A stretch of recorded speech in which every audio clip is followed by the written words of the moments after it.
kind of think fly tying tools are a little bit like fly rods. You can't have too many. So in this video, we're going to cover my top 10 fly tying tools.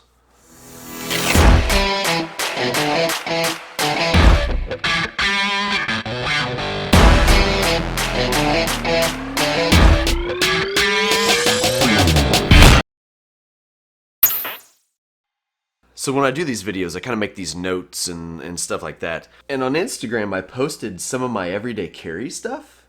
And I just got this new pen from Refine Company. I'm not sponsored by them. I paid for this. I don't have any ties to them, but it's really cool. And I know some of you dig everyday carry stuff, so I'm going to show you my pen. And I think I'm going to do an everyday carry video. That's going to happen. But like a fly fishing everyday carry. So here's that pen.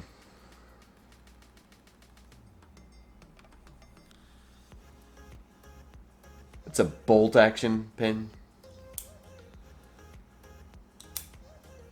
Yeah. I'm digging it. I really am. It's just stainless steel. Very, very affordable. It's not one of those $100 pens. That's ridiculous. Ridiculous. I mean, I understand it, but ridiculous. So to kind of open some of these things, I know what's in this first one, and I'm really excited about it. It's just a fly tire magazine, but your boy's in it. So yeah, it's like several pages. It's like, I don't know, 8 pages. They're going over the knucklehead, like step by step tying things. I took all these pictures, by the way. It was me. They finish it off. I was lucky enough to work with Michael Carr, who wrote this. I think he did a great job. There's some stuff in here that's like overly flattering. It's really well written. I'm excited. This is the first time I've been in fly tire, and to have like an 8-page spread in fly tire is still kind of mind blowing to me. But no, fly tire. It was a pleasure, and thank you for featuring the knucklehead and myself, and it's really cool. And it was perfect timing because Montana Fly Company just dropped the knucklehead. It's out. You can officially order it from like Dally's Ozark Fly Fisher and probably Feathercraft, and I'll link some stuff in the video below where you can go order the knucklehead. So yeah, this is neat. This is super neat. Yeah. Just kidding. I'm not gonna throw that on the. This is from Lawrence Eagle from the UK. People sent me something from the UK.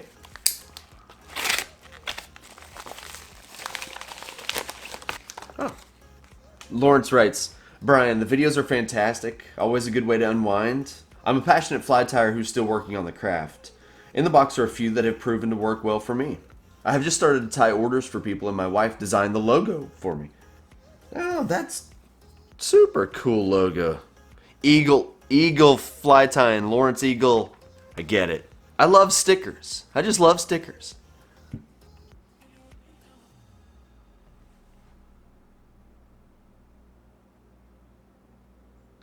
Ah, dude's got deer hair skills. See the glitter on bottom?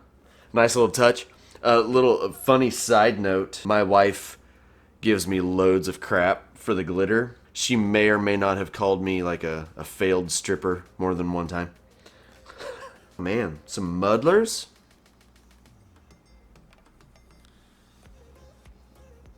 Look at this one from underneath. It's got a reggae vibe.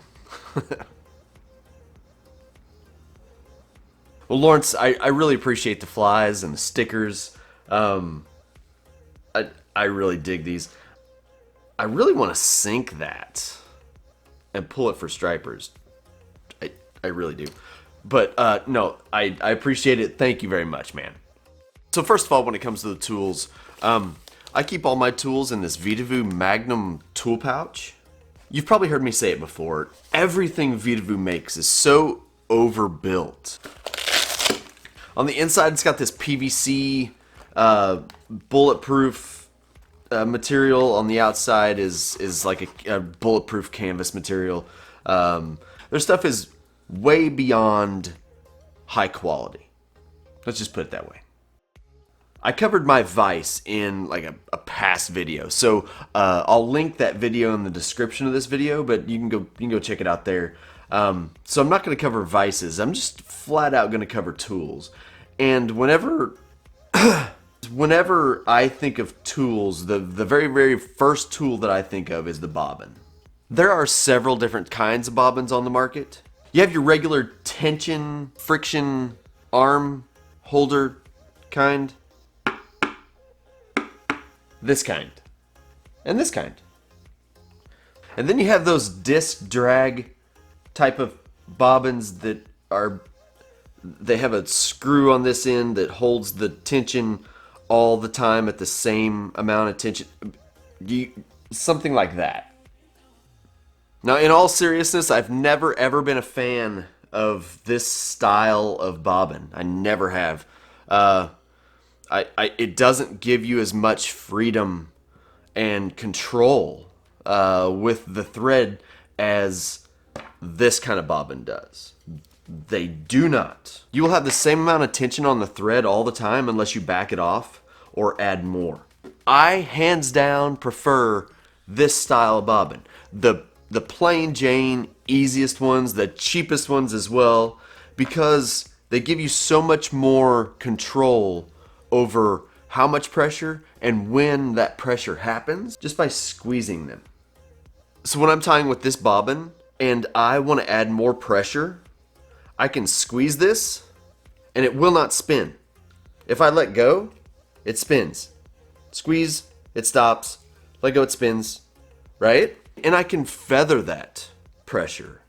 These are way better in my eyes than the one-armed style disc drag, whatever you call that kind. In my eyes, these will always be superior to the disc drag bobbins. But I know guys that love those bobbins.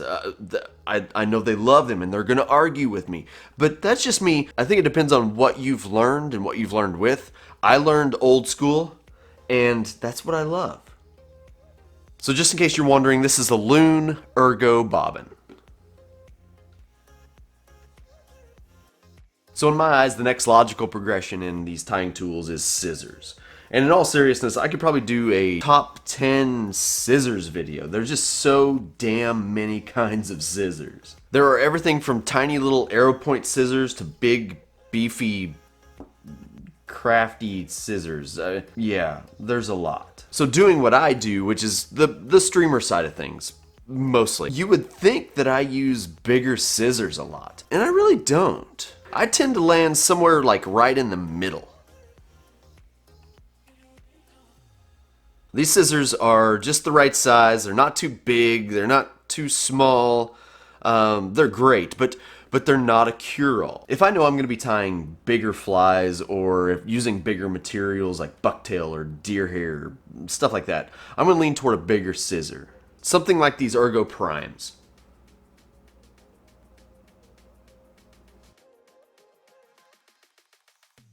And the last ones I'm going to talk about in this video are the little arrow point scissors.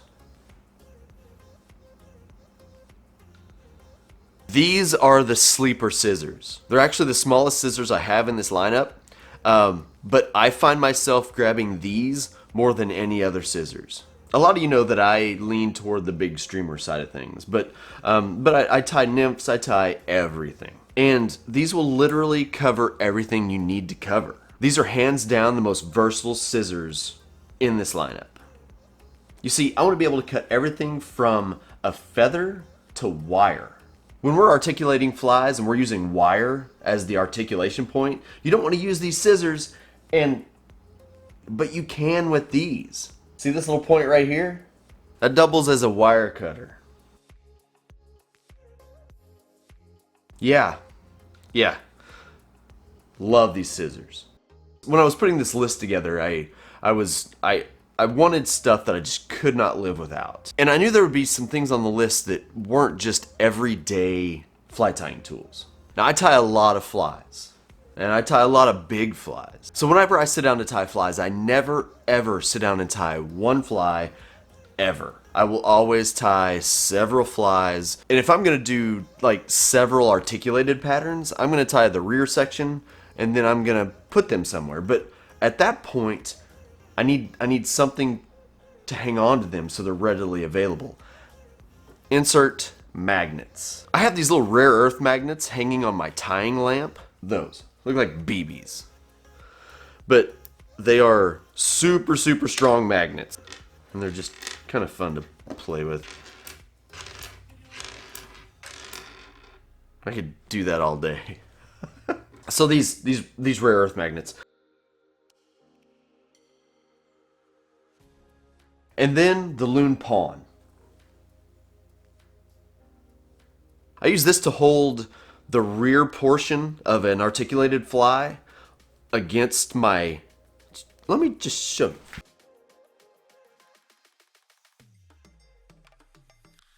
Typically stays right there on my vise all the time, or back here. I dig magnets. I really, really do. It's probably the 6-year-old in me. All day. So next, brushes. And this is where things get a little different. The first one we're going to talk about is this dog slicker brush. Seriously, it's a dog brush. So if you're going to tie a fly that has like a laser dub head or something like that, I can think of no better brush to brush that laser dub out than one of these. All these fine little bristles get in there and they force it to do what you want it to do, and it clears out loose stuff. This is a fantastic brush. So then we have a dubbing brush, and just a little loon dubbing brush. It's just like Velcro. It just gets in there and you can brush out dubbing from, ice dub or whatever you're looking for. And the last kind of brushes are under fur brushes. If you're tying with deer hair or bucktail or craft fur, you have to have a brush that will get rid of under fur. Now, that is literally what this does. This is literally for getting rid of dog under fur. But it doesn't do it's not as user friendly. There are two different kinds. Wide bristled one and the super fine bristles. I lean toward the bigger one just because I'm going to use larger clumps of material typically. I'm going to use a big clump of bucktail, and I'm going to use a bigger clump of deer hair and stuff like that. And this is a little too fine to really get in there. It wants to grab hair as well. This is perfect. It gets in there, clears deer hair, bucktail, craft fur beautifully. Now for this next tool, I do have a little bit of a caveat. Obviously this is a whip finish tool, but I really feel like everybody should be able to hand whip finish as well. I will always have a whip finish tool, but I can hand whip finish if I have to. So learn how to hand whip finish before you get a tool.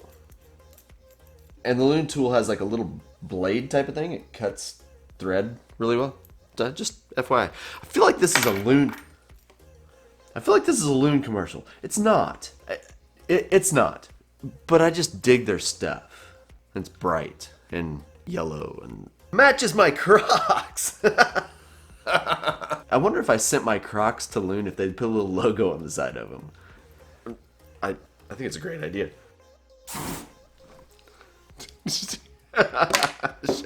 I'm gonna burn this place down. It smells singed hair. Got that stuff all over everything. Not my smartest idea. So if you couldn't tell, the next tool is a lighter. Everybody's been there. Okay, let me set the stage. You're tying with rabbit strips, and you get done with the fly, but you realize you've crowded the eye. Everybody's been there. You take one of these, and one of these, and you're golden.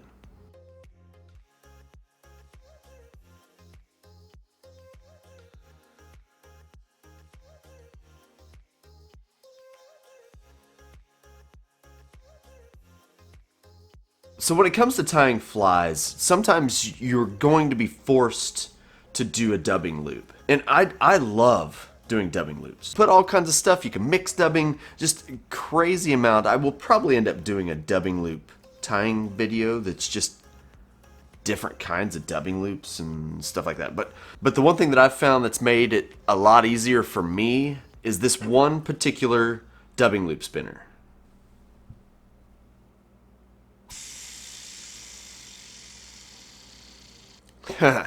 So I believe this has 6 ball bearings. This is so easy. It's so fast.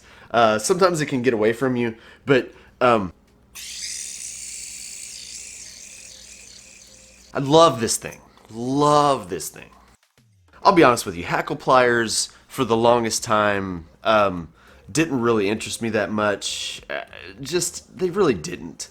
Until I got into tying soft hackles and some little dry flies and stuff like that, and hanging on to a feather and wrapping it around, when you drop it or it slips out of your finger and it all unwinds, it's as bad as breaking your thread. If you have your feather in one of these, when you drop it, it's just gonna fall. It's got enough weight, it's not gonna let it unwind. If that's the only thing they're worth it. So last but not least, one of the hardest aspects of fly tying that I have ran into is deer hair. It wasn't up until very recently that I got where I was comfortable with deer hair. And I'm dead serious when I say there's one tool that really helped me more than any other. This little wooden half-hitch tool. So I did a video on this a while back when these first came out, and I'll link that in the description of this video as well. But it explains these things really well. The only bad thing is it's kind of a product video, and dead fly is kind of dead for now. They may come back. I don't know. So what I will say is they're great. They'll pack hair for you. But also, the biggest part of these things, whenever you do a half hitch with these, it pushes the material back and then lays the half hitch down right behind the eye of the hook.